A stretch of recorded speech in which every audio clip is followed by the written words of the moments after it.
Hollywood is reeling after Danny DeVito, the iconic everyman of film and television, was forcibly removed from the set of Jimmy Kimmel Live in a jaw-dropping confrontation that no one saw coming. What should have been a light-hearted promotional appearance exploded into a fiery clash, exposing a side of Jimmy Kimmel that shatters his polished late-night persona in a display of blatant disrespect. Kimmel pushed DeVito to the breaking point, turning a routine interview into a spectacle of hostility that has insiders spilling the tea. This isn't just gossip, it's a raw look at the power plays behind late-night television. Stick around as we unpack the shocking details, and make sure to subscribe and drop your thoughts in the comments, because this story reveals the real Jimmy Kimmel like never before. According to crew members who witnessed the chaos, the trouble started well before DeVito even stepped onto the stage. The veteran actor arrived at the studio in his usual good spirits, cracking jokes with the staff and sharing stories from his decades in the industry. Danny was a total pro. One lighting technician recalled, "He was asking people's names, thanking us for our work, just making everyone feel at ease." DeVito was there to promote his latest project, a gritty indie film that's been generating Oscar buzz, and he seemed genuinely excited to share it with Kimmel's audience. But the vibe shifted when Kimmel showed up barely an hour before the taping. Sources say the host was in a foul mood, snapping at his team and brushing off DeVito during their brief pre-show meeting. Jimmy didn't even make eye contact with Danny. A production assistant revealed he was complaining about the segment order, saying he didn't have time to deal with another self-important actor. It was so uncalled for. This frosty reception set the stage for what would become a masterclass in unprofessionalism. When the show kicked off, the audience could sense something was off. Kimmel's introduction of DeVito was flat, lacking the warmth or humor he typically reserves for A-list guests. As DeVito bounded onto the stage, his infectious energy lighting up the room, Kimmel barely stood to greet him, offering a half-hearted handshake that felt more like a formality than a welcome. The contrast couldn't have been starker. DeVito all charm and gratitude versus Kimmel visibly detached and itching for a fight. The interview started with standard questions about DeVito's new film, but it didn't take long for Kimmel's tone to sour. Instead of engaging with the project, he veered into oddly personal territory, asking DeVito about his early career struggles in a way that felt more like a dig than genuine curiosity. "You've been at this forever, Danny. Ever think about slowing down? Maybe letting the younger guys take the spotlight?" Kimmel asked with a smirk. The audience chuckled nervously, but DeVito, ever the professional, deflected with a laugh. "I'm just getting started, Jimmy. This business keeps you young if you love it." Kimmel wasn't satisfied. "Sure, but let's be real. Some of those early roles, like, didn't you play a lot of weirdos and losers?" The question landed like a jab, and DeVito's smile faltered for a split second. "I played characters with heart," he replied, his voice steady. "Every role's a chance to tell a story. Whether it's a king or a cab driver." The audience clapped, but Kimmel's expression tightened, his eyes narrowing as if annoyed that DeVito hadn't taken the bait. Insiders later noted that Kimmel seemed determined to unsettle his guest. "He gets like that."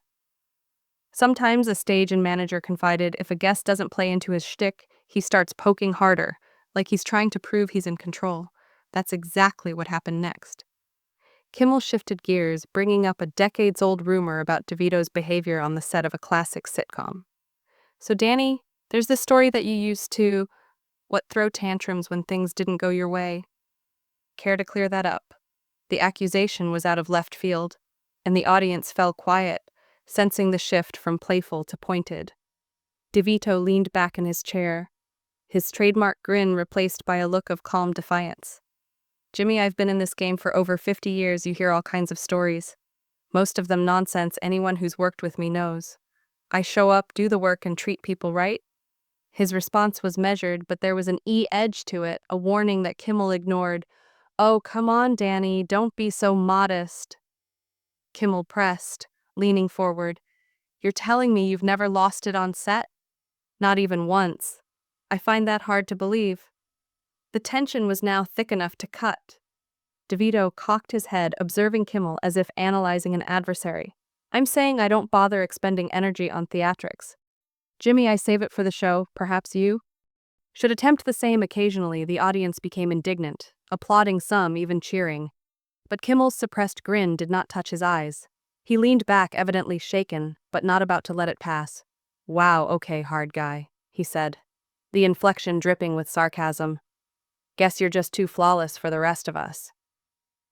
At this point, the segment was on thin ice. DeVito, still composed, tried to get back on track, speaking about his movie, sharing a heartfelt story about working with the young director, but Kimmel interrupted him mid-sentence.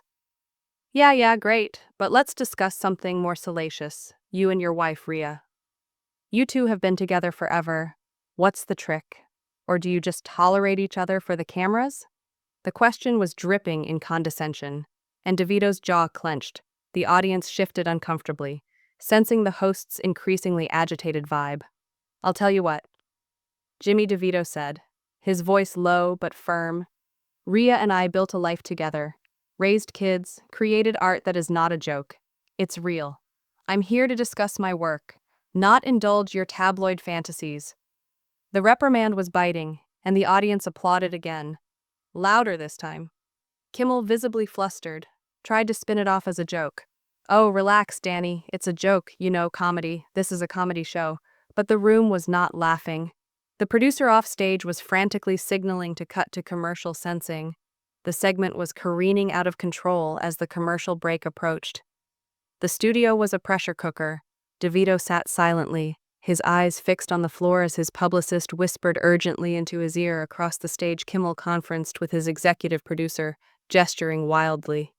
His face flushed with anger. Crew members later reported that the producer was urging Kimmel to tone it back, warning that the segment was running into dangerous waters, but Kimmel, visibly defiant, ignored the advice, mumbling something about not letting DeVito run the show. The audience, still reeling from the acrimonious exchange, could sense the storm brewing as the countdown to go live ticked down when the cameras started rolling again. Kimmel pasted on a smile, but it was brittle, like he was barely clinging to it. DeVito, meanwhile, sat upright, his face unreadable, but resolute, like a man who decided he wasn't going to be pushed around anymore. Kimmel began the segment with a strained joke about the weather, clearly attempting to reset the mood, but the audience's reaction was lukewarm. He quickly switched back to DeVito, and any hope of a course correction was lost. So, Danny, Kimmel said, his tone dripping with mockery. You're this big shot producer now, right? Always Sunny, all those projects. Ever get sick of playing the boss, ordering people around the dig? Was blatant, depicting DeVito as some blowhard tyrant. DeVito did not flinch. Producing is a collaborative effort, Jimmy, he said levelly. It's about bringing people together to make something great. I don't order. The audience changed, sensing the hostility creeping in. DeVito's eyes narrowed a little, but his voice remained steady. I'm passionate, Jimmy.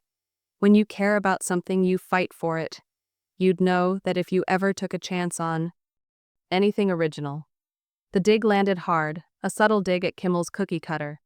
Late night routine, the audience let out a combination of gasps and cheers, and Kimmel's smile disappeared. Oh wow, okay, he said, his voice strained. So now you're the artist and I'm some hack. That's rich coming from a guy who's been milking the same sitcom for 20 years. The personal jab hurt, and DeVito's composure falters for the first time always. Sunny's still going because people love it. He shot back. We take risks, tell stories, others won't touch. What's the last thing you did that made you afraid? Jimmy, besides bombing in front of your own crowd, the room exploded, some clapping, others whispering in shock. Kimmel's face reeled, and he white-knuckled his desk like he was anchoring himself. The producer was now clearly panicked, waving at the director to cut. But Kimmel plowed on. You know what, Danny? I don't need lectures from you. Kimmel snapped. I've been hosting this show for years, working with egos bigger than yours. You think you're above the law because you're some Hollywood leg-in, newsflash, legends fade. The audience was shocked into silence, stunned by the venom in Kimmel's voice. DeVito leaned forward, his small frame exuding an intensity that filled the stage. I don't think I'm above the law, Jimmy. I think I deserve respect. Same as anyone who comes through that door. You're the one acting like you're above it all, Kimmel sneered, rolling his eyes. Respect, you want respect? Try not sending your team with a laundry list of demands before you show up. Don't ask this. Don't mention that. What are you hiding, Danny? The accusation was a low blow, suggesting DeVito was some diva avoiding scrutiny. DeVito's jaw clenched, but he remained cool. My team works with your people to put on a good show. He said, that's how it works. If you've got an issue with that, take it up with them. Not me. Oh, I'm taking it up with you right now. Kimmel shot back, his voice rising. This is my stage, my rules. You don't get to stroll in here and act like you're doing me a favor. The audience was silent now, the air heavy with tension. DeVito glared at Kimmel, unblinking. I came here to discuss a movie I'm proud of. He said, his voice low but cutting. If you're not interested, maybe I should find a host who is. The threat hung in the air, and for a moment it seemed as though DeVito might storm off. Right then, the producer, now almost running toward the stage, signaled for another commercial break, and the cameras cut. Just as Kimmel opened his mouth to retaliate, the second commercial break did little to diffuse the inferno backstage. DeVito's team was in crisis mode, arguing over whether to remove him from the segment altogether. DeVito, however, sat tight, his face, a mask of steely determination, as he waved off his publicist's demands to leave. I'm not running, he reportedly said, his voice quiet but firm on the other side. Kimmel paced, ignoring his producer's frantic efforts to get him to apologize or at least steer back to safer terrain. He's not going to make me look like the bad guy, Kimmel barked, loud enough for nearby crew to hear. The stage manager later said. The tension was so palpable it felt like the air had been sucked out of the room. When the show came back on, the audience was on edge, their earlier enthusiasm replaced by a nervous tension. Kimmel, now visibly unhinged, didn't waste time on pleasantries. He leaned forward, his eyes fixed on DeVito like a predator, sizing up prey. All right, Danny, let's cut the crap, he said, his voice cutting. You keep acting like you're above all this, but let's talk about the real you. Like, what's with all the dirty business deals? Word is you've got a tendency to screw over your partners. The charge was a bombshell out of left field, and the audience gasped visibly. DeVito's face set in a harder line, but he did not take the bait. That's a serious accusation, Jimmy, he replied, his voice low and measured. You've got any evidence, or are you just throwing mud to see what will stick? The gauntlet had been tossed, and Kimmel stuttered for a beat, obviously not expecting DeVito's bluntness. I'm just saying what people are saying, Kimmel backpedaled, his smirk faltering. You've been around forever. You can't tell me there's no dirt. DeVito leaned forward, his gaze piercing. People say a lot of things, Jimmy, doesn't make them true. I've built my career on trust, not betrayal. You want to talk dirt? Look in your own backyard. The audience roared with applause, some even standing. But Kimmel's face twisted with rage. Oh, that's cute, he shot back. You're going to lecture me about trust you with your whole lovable Danny act.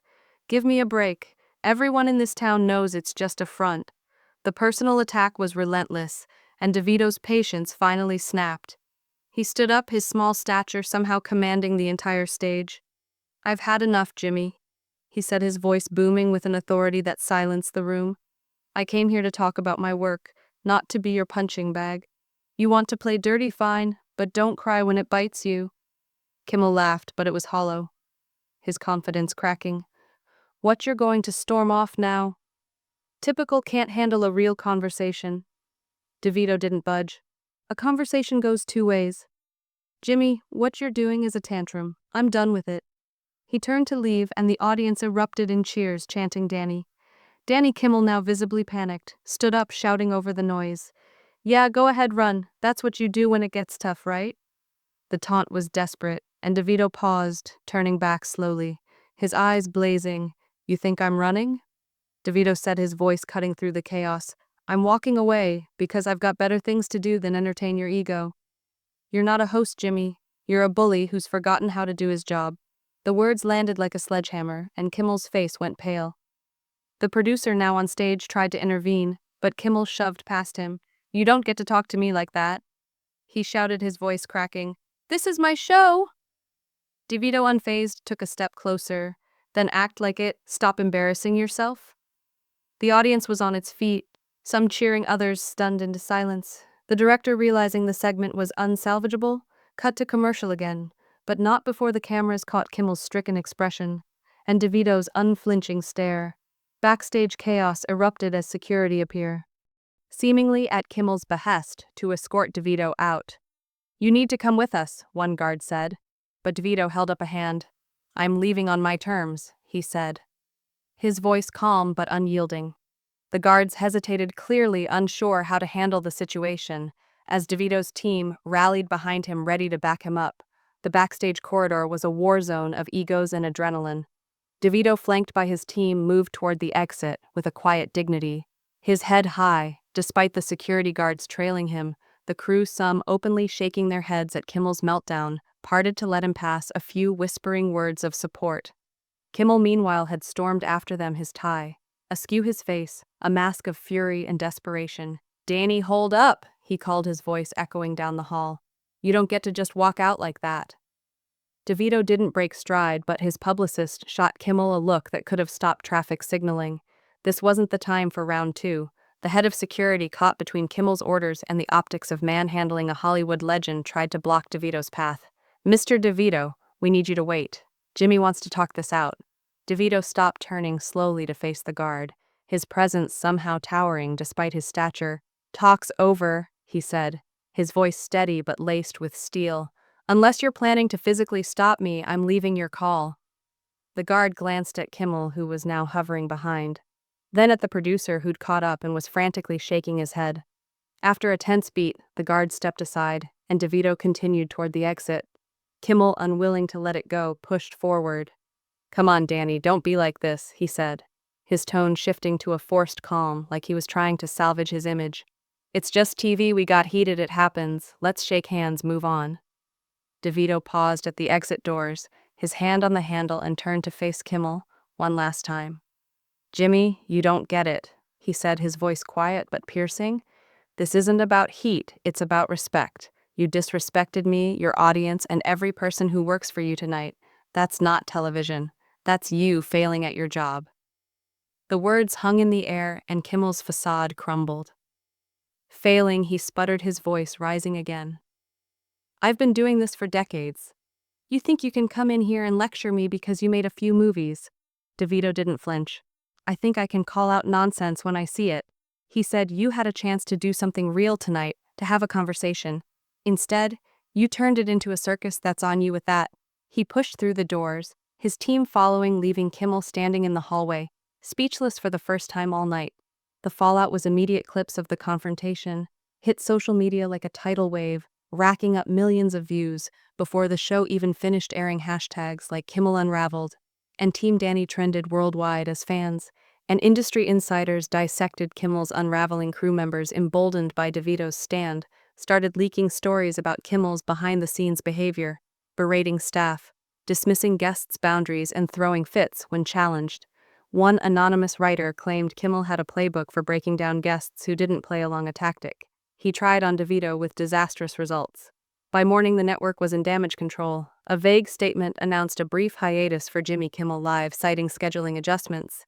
But insiders said executives were livid, with some pushing to suspend Kimmel indefinitely. DeVito, true to form, stayed above the fray. His team released a short statement. Danny appreciates the support and is focused on his upcoming projects. When pressed for comment, DeVito only said, "I said what I needed to say," before returning to work on his film's press tour. The incident reshaped Hollywood's view of Kimmel. Publicists began blacklisting his show, wary of subjecting clients to his unpredictable attacks. Ratings tanked when the show returned, with viewers citing Kimmel's mean streak as a turnoff in industry circles.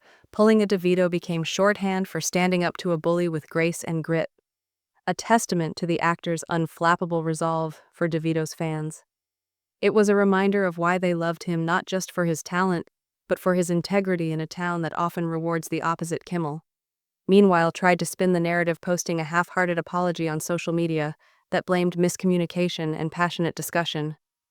It backfired spectacularly, with comments flooded by fans praising DeVito's class and calling out Kimmel's deflection. The mask was off, and no amount of PR could hide the cracks in Kimmel's carefully curated image. The confrontation exposed a truth Hollywood had whispered about for years. Beneath the affable host was a man who thrived on control, and when challenged, he crumbled. What do you make of this wild clash between Danny DeVito and Jimmy Kimmel? Was Kimmel way out of line, or did DeVito push back too hard? Drop your thoughts in the comments, and don't forget to subscribe for more unfiltered Hollywood stories. Hit that notification bell so you never miss a video, and we'll catch you in the next one.